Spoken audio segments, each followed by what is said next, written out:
we'll start now the additive manufacturing and 4D print. What is additive manufacturing? Additive manufacturing क्या है? So it is a process of joining material in layer by layer. Okay, so you can see in front of you there is a traditional manufacturing. In traditional manufacturing हम क्या करते हैं, किसी object बनाने के लिए मटेरियल रिमूव करके Dzire shape लाते हैं. लेकिन you can look at the shape which is at the right side, layer by layer shape बनाया जाता है. So that is called as a additive manufacturing.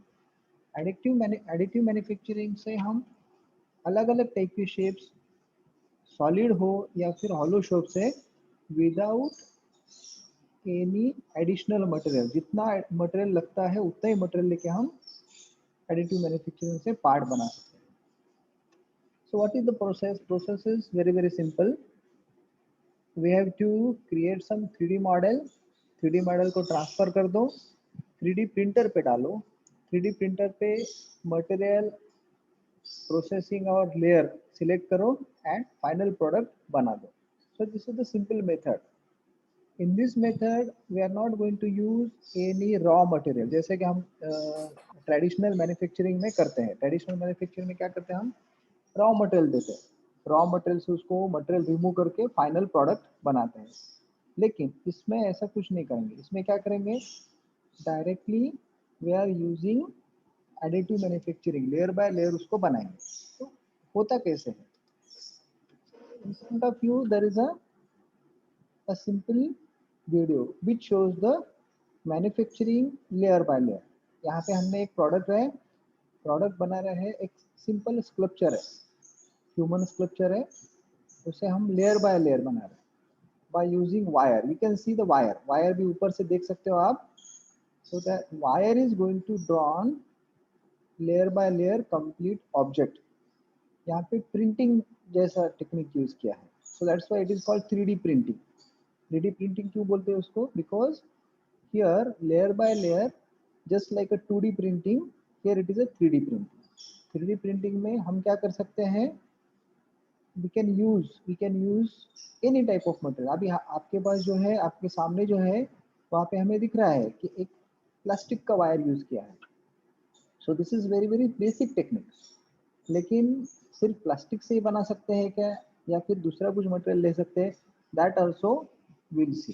So this is the basic 3D printing mechanism. 3D printing mechanism में आप देख सकते हो, देर is a jet nozzle लगाया है. नोजल से हम प्लास्टिक को मेल्ट करके लेयर बाय लेयर उसमें से तैयार करें.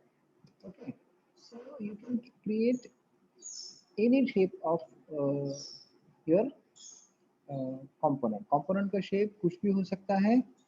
You can create in 2 colours also. You can see here there are 2 colour. ऊपर देख सकते हो आप 2 कलर के वायर आ रहे हैं.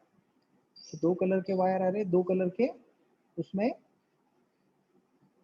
जेड भी लगाए गए, 2 जेड दिख रहे हैं आपको. So you can have multi colour object also, not necessary कि एक ही ऑब्जेक्ट बनाया जाए. सो हम we can create more than 1 colour object also. And here there is no any wastage of material. एक के बाद एक लेयर उसमें डाले जा रहे हैं और प्रोडक्ट बना रहे हैं. Okay, so that is the main thing. Additive manufacturing का मेन यहाँ पे एडवांटेज क्या है, तो उसका कुछ भी मटेरियल हम वेस्ट नहीं कर रहे. There is no wastage of any material. Printing material में क्या क्या यूज कर सकते हैं, प्रिंटिंग मटेरियल में क्या क्या यूज कर सकते हैं. So it is not necessary that कि हमें प्लास्टिक ही यूज करना है. प्लास्टिक के बजाय you can have many more other materials also. So for example हम यहाँ पे कुछ ऐसे नए मटेरियल्स आपको बता रहे हैं, जैसे कि कार्बन फाइबर है, केल्बर है, फाइबर ग्लास है, या फिर high strength high tension fibre glass material है. So all these materials are having very high strength to weight ratio.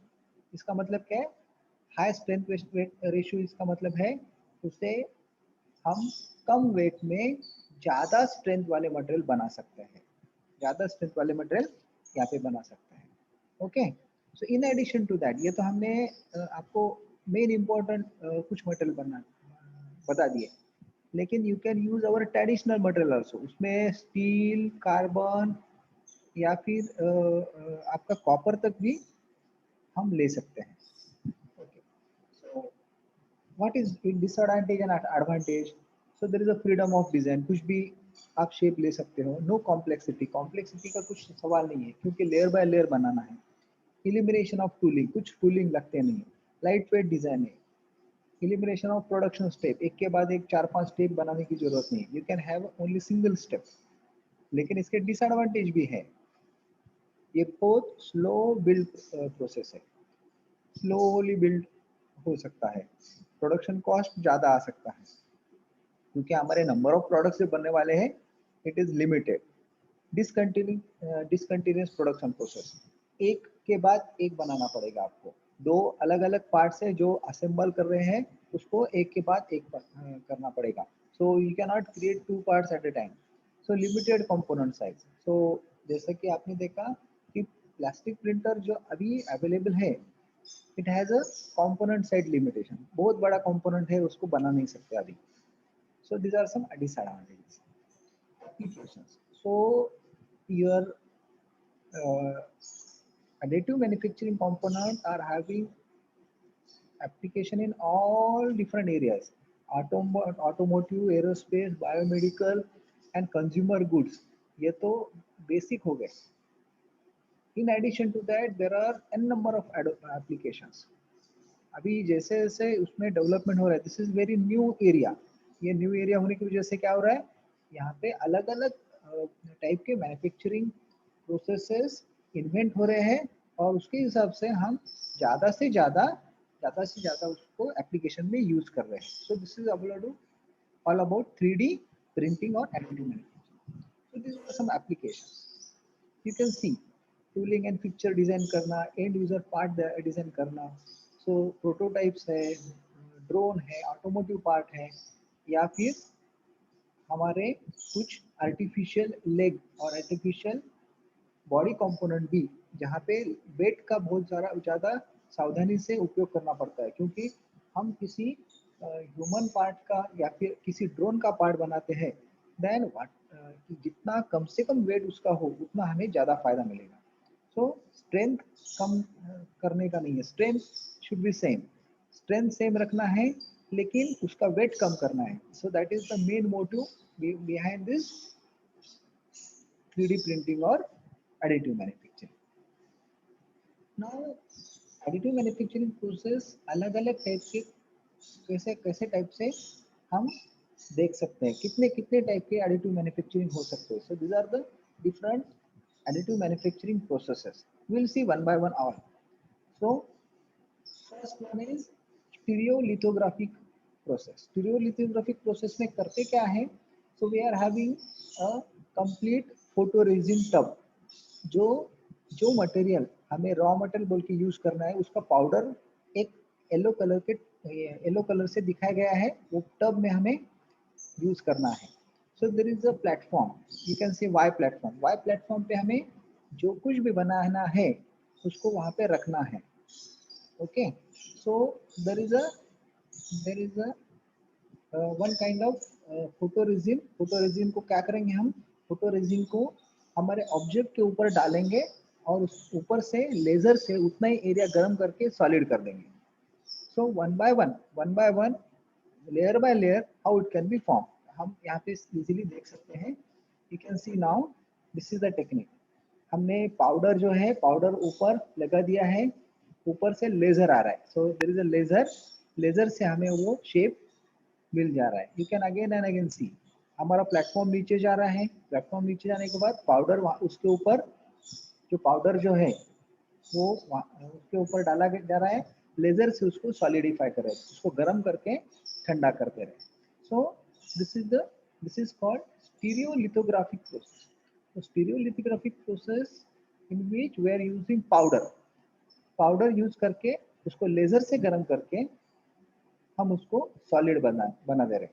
तो जैसे जैसे हमारा शेप आता रहेगा, जैसे जैसे शेप आता रहेगा वैसे वैसे हमें प्लेटफॉर्म नीचे नीचे करते रहना है, लेयर बाय लेयर प्लेटफॉर्म नीचे नीचे होता जाएगा और हमारा शेप जो है, हमारा कंपोनेंट जो है वो बनता जाएगा.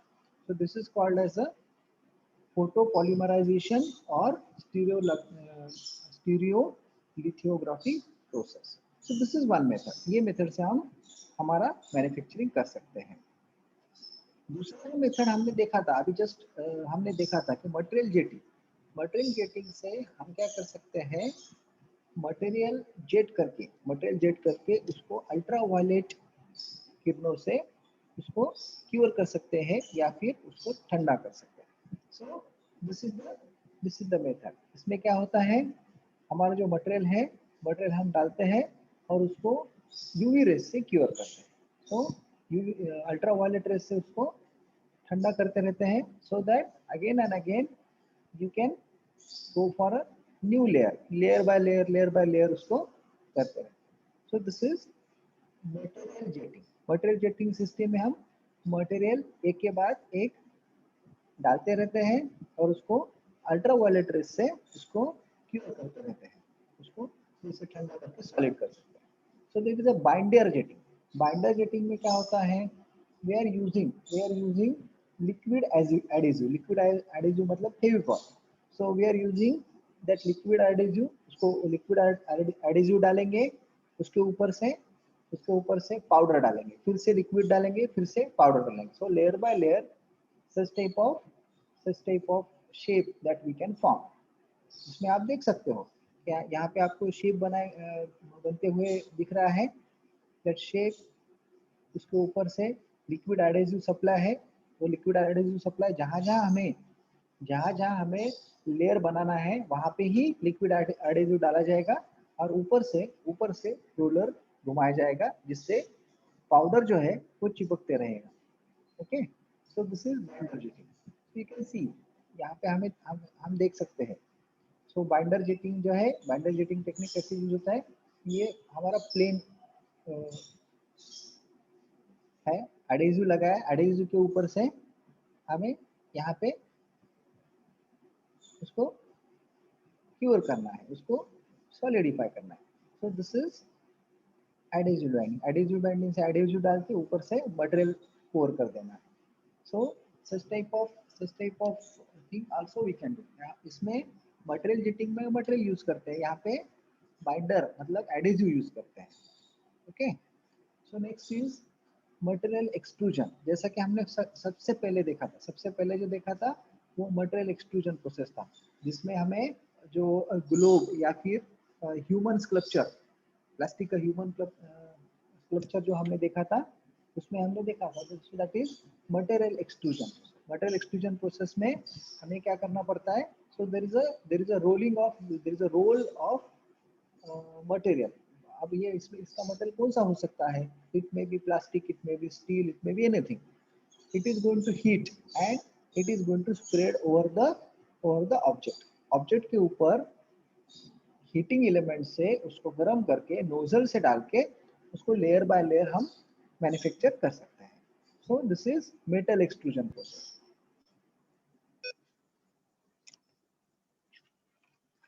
So in the metal extrusion process,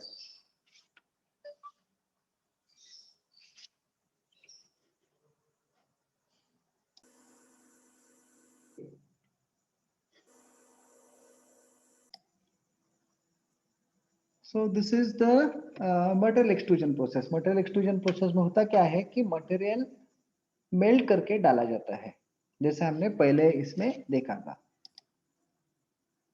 So next to that there is a powder bed fusion. Powder bed fusion में होता क्या है, so there is a powder bed and the material is again overlay from the powder roller. Powder roller से material उसमें डाला जाता है, laser से उसको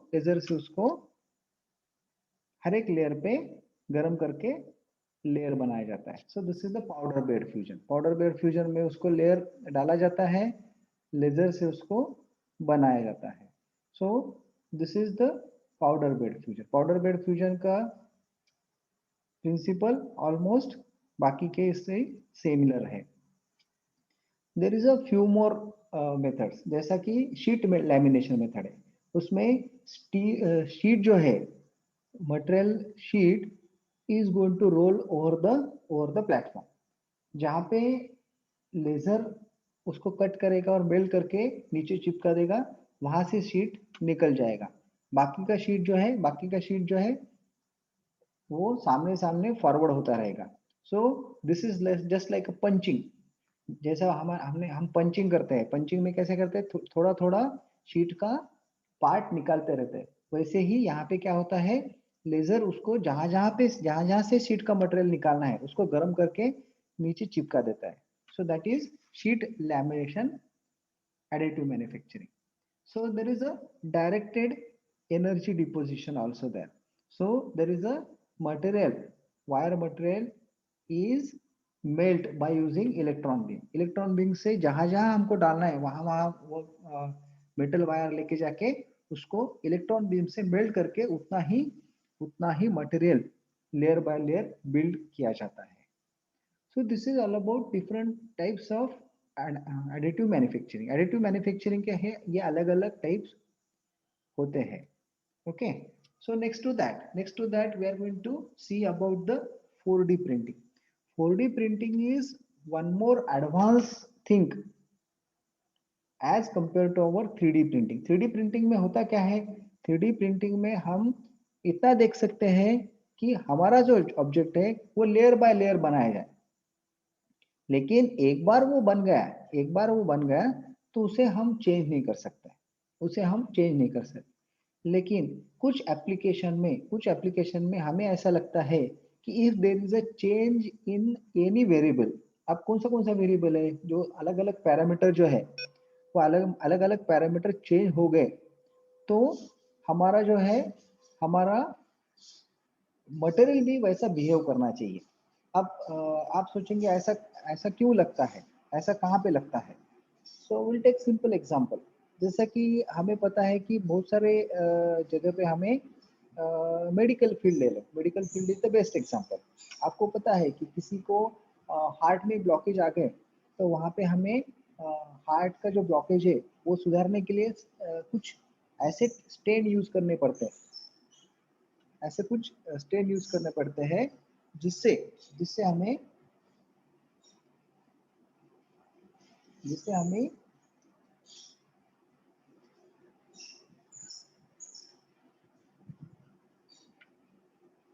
जो वेंस के ब्लॉकेज हम निकाल सकते हैं। Okay. So in which we need a material. वहाँ पे मटेरियल कैसा लगना चाहिए कि हमारे वेंस जो है कभी कॉन्ट्रैक्ट होते रहते हैं, कभी एक्सपांड होते रहते हैं। So material of that stain in such that it will expand if the pressure increases, or it will reduce to the size if the pressure reduces, depend upon the blood pressure, वो change होते रहना चाहिए। Okay. और कुछ application लेंगे, जैसे कि ऐसे कुछ एप्लीकेशन है वहाँ पे हमें टेम्परेचर सेंसिटिव ऑब्जेक्ट्स तैयार करना है, या फिर हमें ह्यूमिडिटी सेंसिटिव ऑब्जेक्ट तैयार करना है। कुछ एप्लीकेशंस में हमें टेम्परेचर और ह्यूमिडिटी सेंसिटिव एप्लीकेशन भी लगते हैं। तो यहाँ पे कुछ एक्चुएशन ऐसे भी रहते हैं जहाँ पे फेस ट्रांसफॉर्मेशन है, थर्मल एक्सपेंशन हो, या फिर थर्मल कंडक्टिविटी ज़्यादा या कम बढ़ जाए, स्वेलिंग है, डी स्वेलिंग है।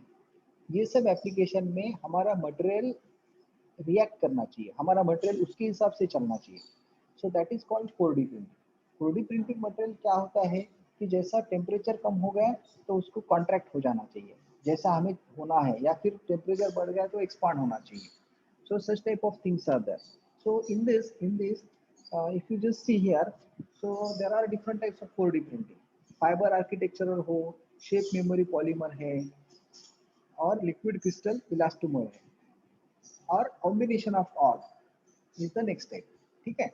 सो फाइबर आर्किटेक्चर का मतलब क्या है कि ऐसा 4D प्रिंटिंग मटेरियल जो किसी टेम्परेचर या फिर किसी ह्यूमिडिटी या फिर किसी लिक्विड के कांटेक्ट में आने के बाद उसका शेप चेंज हो जाना चाहिए। So that is called as a architecture model. Fibre architecture model का बेस्ट एग्जांपल हम यहाँ पे देखेंगे। ओके, सो दूसरा जो है, सो second type of 4D printing material is memory polymer, shape memory polymer. Shape memory polymer का मतलब क्या है कि कुछ ऐसे एप्लीकेशन है जहाँ पे हमें ये शेप मेमोरी पॉलीमर का यूज करना पड़ता है।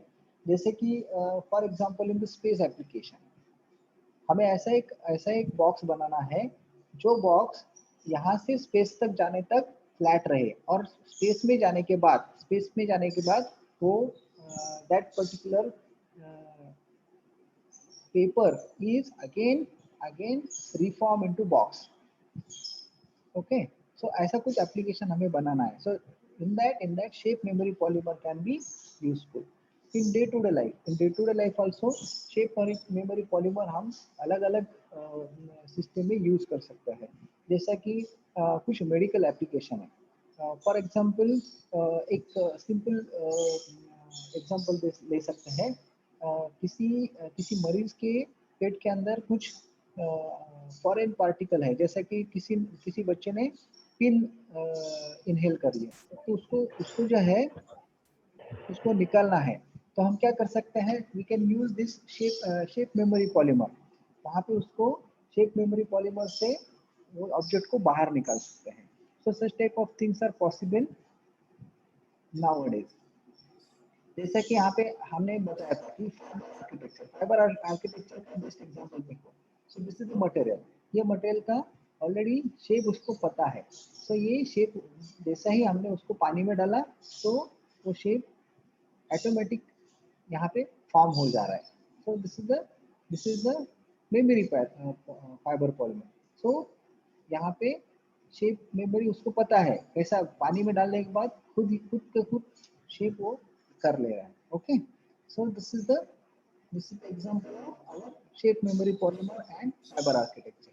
So in this we can see again, देखो खुद ऐसा मटेरियल हमने पॉलीमर मटेरियल ऐसा बना है वो खुद का शेप खुद फॉर्म कर ले रहा है।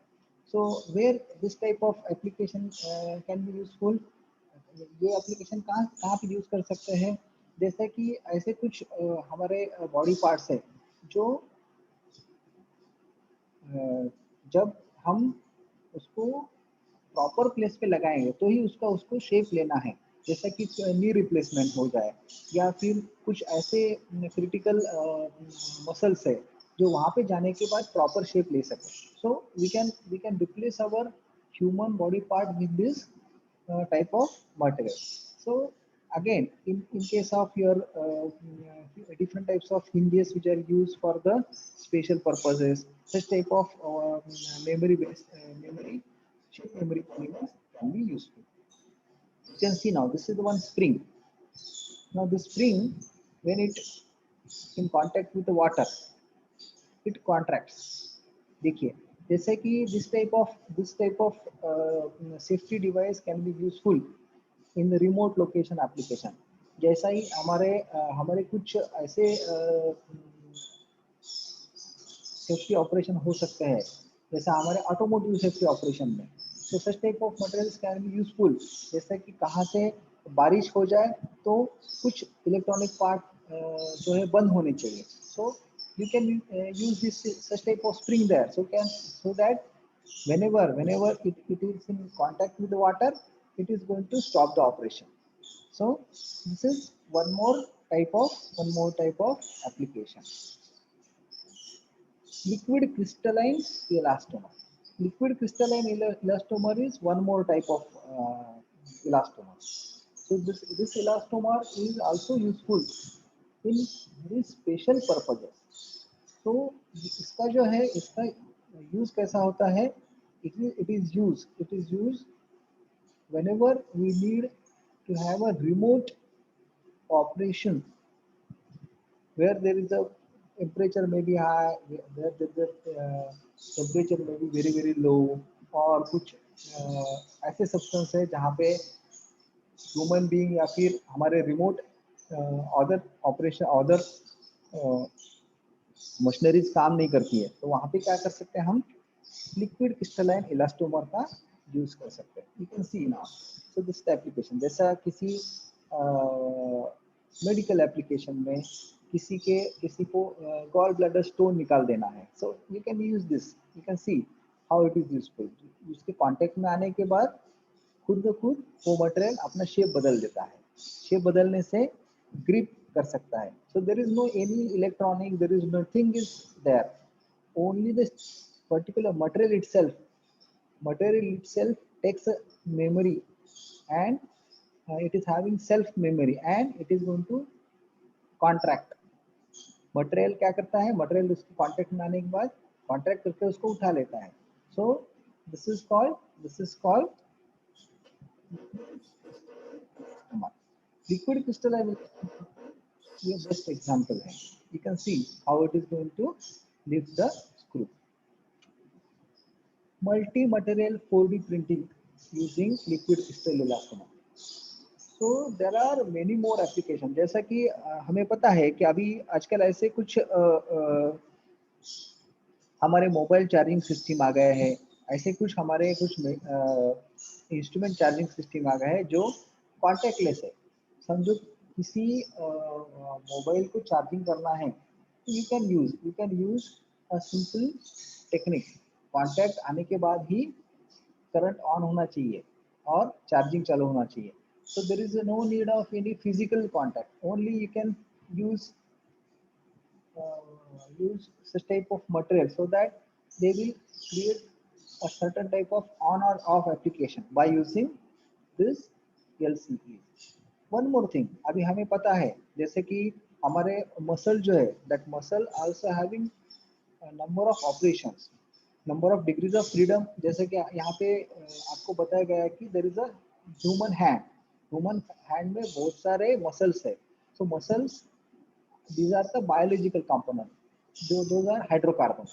तो उसको रिप्लेस करने के लिए भी हमें क्या कर सकते हैं, हम क्या कर सकते हैं, सच टाइप ऑफ इलास्टोमर यूज करके आर्टिफिशियल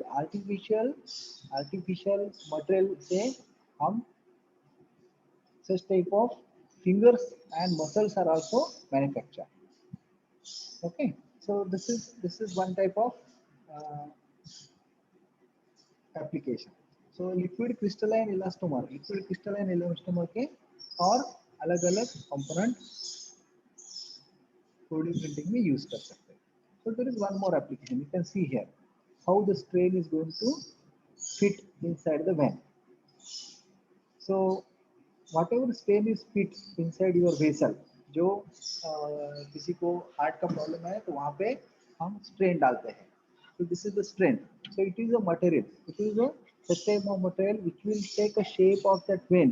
और जब तक, क्योंकि यहाँ पे उसने शेप चेंज कर दिया तो वो कहाँ भी फ्लो होके और कुछ प्रॉब्लम क्रिएट कर सकता है। लेकिन this particular material is very smart. So ये स्मार्ट मटेरियल क्या करता है, वहाँ पे जितना भी वेसल का प्रेशर है वो प्रेशर से वहाँ से हटता नहीं है, और जो प्रेशर है वो सहन कर दे के up to the n number of years it will work as it is.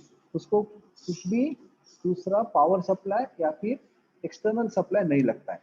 तो this is your liquid crystal elastomer. तो 4D printing application, so architecture में रूफ फोल्डिंग हो या फिर बायोमेडिकल में bone marrow mesenchymal stem cells that can be created by using this 4D materials। so cell traction force हो, जैसे कि हमें पता है कि नाउडेज हमको कुछ लगता है, किसी को मार लगता है तो एक आर्टिफिशियल स्किन लगा देते हैं। so that artificial skin act as a just like your original skin, so polymerization and एक्टोमायोसिन इसे बोलते हैं। so it will useful for the own healing और self healing। Electrical and magnetic application में you can have carbon nano tubes, ferrogel. जैसे आपको mobile charging का बताया था, मोबाइल चार्जिंग में फेरोजेल यूज करता है। फेरोजेल यूज करने की वजह से आपने वो चार्जर पे मोबाइल रख दिया, ऑटोमेटिकली इट गेट चार्ज, उसमें कुछ कांटेक्ट लगाने की जरूरत नहीं, उसको चार्जिंग केबल लगाने की जरूरत नहीं है। So in the transportation also foldable item ऐसे बना सकते हैं जिसको बहुत कम जगह लगती है और उसको ट्रांसपोर्ट इजीली कर सकते हैं। जब जब वो डेस्टिनेशन पे जाता है तो वो ऑटोमेटिकली उसको कुछ टेम्परेचर या फिर वाटर फॉर या फिर कुछ थर्मल कंडक्टिविटी से ओरिजिनल फॉर्म में ला सकते हैं। So there is a biomedical stents, जैसा कि हम मैंने अभी जस्ट आपको बताया, there are some clothes and food ware. तो उसका शेप, उसका साइज ट्रांसपोर्टेशन में अलग रहेगा। आपको जब उस रिसीव हो जाएगा उसका शेप आप जैसा चाहे वैसा बदल सकते हो। So these are different application. Soft robots है, स्मार्ट वॉल्स है, इम्प्लांट्स ऑफ ह्यूमंस है। So all these things are application of 4D printing. Next important thing in this is the 3D scanning. So we know that we need to replicate. We need to replicate number of atoms nowadays, and we have to store it somewhere so that we can use same image for the future purpose. जैसे कि किसी ने ऐसा कुछ बना दिया जो future में रिप्लिकेट करना मुश्किल है। So you have to store that by using a 3D scanning. 3D scanning का मतलब क्या है? जो ऑब्जेक्ट आपने बनाया है उसको जैसे कि वैसा 3D में स्टोर करो, और that particular object that can be saved for the manufacture also if required in the future. Okay, तो 3D स्कैनिंग में अलग-अलग टाइप के 3D स्कैनिंग है। 3D स्कैन करना मतलब किसी ऑब्जेक्ट का 2D फोटोग्राफ बना सकते हैं, वैसे ही 3D photograph banana. So it is a 3D photograph of a particular object. So there are number of types of scanning. Contact type scanning है, non-contact type. Non-contact type scanning में there is a active scanning and there is a passive scanning. Active scanning में अलग-अलग type है, जैसे कि time of flight, triangulation, structured light, after that computed tomography. जैसे हमको पता है कि एक्टिव स्कैनिंग में क्या होता है। तो एक्टिव स्कैनिंग में हम कुछ टाइप के रेज, लाइट या फिर अल्ट्रासोनिक वेव्स उसमें डालते हैं, और वो ऑब्जेक्ट के ऊपर से वो रिफ्लेक्ट होके आने के बाद हम उसको देखते हैं कि क्या शेप बन रहा है। तो जैसा कि बेस्ट एग्जांपल उसका है, आपको पता है कि आप बहुत बार जाके एक्सरे निकाल के लाते हैं। So that X-ray is the image. But if you go for a CT scan, so CT scan is very common word nowadays. हम बहुत बहुत सारे बार CT स्कैन करा है, CT स्कैन करना है, ऐसा आज बहुत बार सुनते हैं। So what is that? So that is computed tomography. Computed tomography से क्या होता है? So the formation of image, 3D image by X-rays by slicing. Okay, so that is CT scan. Time of flight का मतलब क्या है? So there is a laser beam. Obviously that laser beam is not that much intense. So that laser beams is directly collide on the material and it come back, it reflect back. The reflection time is calculated, and from that reflection time the image of 3D image of the object is going to form. Triangulation method में क्या करते हैं? तो there is a laser laser dot से हर एक point का reflection लिया जाता है और उसका इसको इमेज फॉर्म किया जाता है। स्ट्रक्चर लाइट में एलसीडी प्रोजेक्टर लेके उसके 360 डिग्री में अलग-अलग फोटोग्राफ लेके उसका उसका सिमुलेशन करके 3D ऑब्जेक्ट बनाया जाता है। So that is active. So you can C one by one the contact type and the contact type also. So in the non-contactive passive में क्या होता है? पैसिव में हम रिफ्लेक्शन ऑफ लाइट नहीं देखते हैं, वहाँ पे हम सिर्फ शैडो देखते हैं।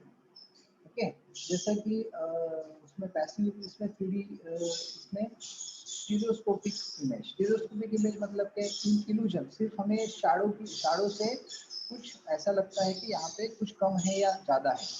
फोटोमेट्रिक मतलब हमारा sonographic technology, quality of light measuring liquid solution. हमें पता है कि सोनोग्राफी जब बायोप्सी या सोनोग्राफी करते हैं तो हम कुछ लिक्विड यूज करके उसका इमेज बना के रखते हैं। सो that is the photometric image. Sonography is the 3D scanning in which you can have a image, 3D image. So there is a ultrasonic waves are used in this for the sonography. Okay, and silhouette is the such type of dark shape against light surface images. So silhouette image में हमें ऐसे type के कुछ dark shape हम बना सकते हैं against the light surface. So this is 3D scanning. You can see this is the contact type scanning. Coordinate measuring machine. Coordinate measuring machine से हम ऐसी तरह से images बना सकते हैं. So you can see there is a contact type. Contact probe जो है contact कर रहा है और measure कर रहा है. So these are the application. 3D scanning application कहाँ आता है? एजुकेशन में मॉडल बनाने के लिए, प्रोटोटाइप बनाने, reproduction in reverse engineering, redesign in design processes, quality assurance में डायमेंशन मेजर करने के लिए, आर्किटेक्चर में विजुअलाइजेशन के लिए, कंस्ट्रक्शन में सर्वे करने के लिए यूज हो सकता है. इन एनिमेशन, 3D एनिमेशन के बहुत सारे गेम्स आपने देखे होंगे. That is example of 3D scanning. 3D photography में पोर्ट्रेट निकालने के लिए, इन सम ऑफ द लॉ इन्फोर्समेंट, जैसा कि कुछ जगह पे कुछ क्राइम सीन होता है या फिर कुछ ब्लड स्पॉट 3D स्कैन से स्कैन करके उसका एक्चुअल एनालिसिस किया जा सकता है. कुछ फिंगरप्रिंट के एनालिसिस है, फिंगर पैटर्न के एनालिसिस है. So that can be possible by using 3D scanning. So real estate में 3D फ्लोर प्लान है या फिर कुछ कल्चरल हेरिटेज में कुछ ओल्ड बिल्डिंग से उसको रिप्लिकेट किया जा सकता है. So in case of medical systems we know that आर्थोटिक और जैसे कि हमारा कुछ बोन का प्रॉब्लम है तो एक्सरे कर सकते हैं.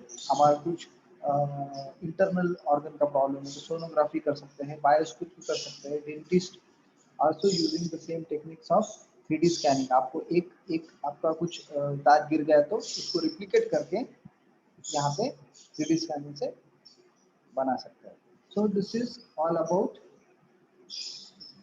our 3D additive manufacturing, 3D printing, 4D printing and 3D scanning. So